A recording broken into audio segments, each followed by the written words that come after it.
warahmatullahi wabarakatuh. Perkenalkan, saya Sipo Unduha. Pada video ini saya akan mempresentasikan hasil analisis perusahaan PT Pabrik Kertas Jiwi Kimia Tbk sebagai tugas mata kuliah investasi dan pasar modal syariah. PT Pabrik Kertas Jiwi Kimia Tbk merupakan perusahaan publik dengan kode saham TKIM yang bergerak di industri kertas. Perusahaan ini didirikan pada tahun 1972 dan menjadi salah satu produsen kertas terbesar di Indonesia.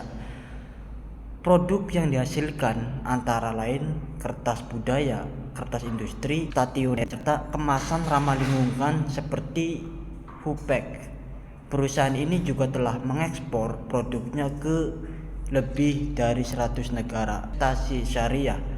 Saham TKIM termasuk ke dalam kategori saham syariah karena kegiatan usahanya tidak bertentangan dengan prinsip syariah.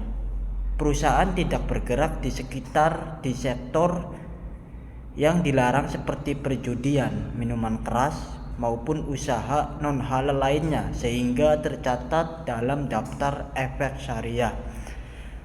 Berdasarkan hasil analisis keuangan periode 2021 hingga 2023, kinerja perusahaan menunjukkan kondisi yang cukup fluktuatif. Harga saham cenderung bergerak stagnan dan mengalami tekanan sejak tahun 2022. Selain itu, laba bersih perusahaan juga mengalami penurunan akibat meningkatnya biaya energi, biaya produksi, serta melemahnya permintaan ekspor.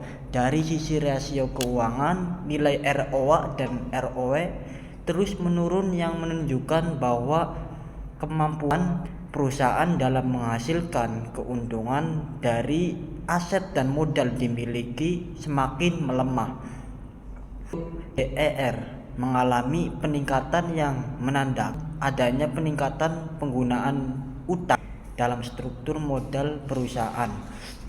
Meskipun demikian, PT Pabrik Kertas Jiwi Kimia Tbk masih memiliki beberapa keunggulan seperti kapasitas produksi yang besar, pangsa pasar yang kuat, serta produk yang beragam. Apabila perusahaan mampu meningkatkan efisiensi operasional dan mengendalikan biaya produksi, maka peluang pemulihan laba di masa mendatang masih cukup terbuka.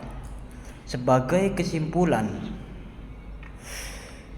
PT Pabrik Kertas Jiwi Kimia Tbk masih memiliki kondisi keuangan yang cukup baik, namun perlu meningkatkan efisiensi pengelolaan modal kerja dan mengendalikan biaya produksi agar profitabilitas perusahaan dapat kembali meningkat.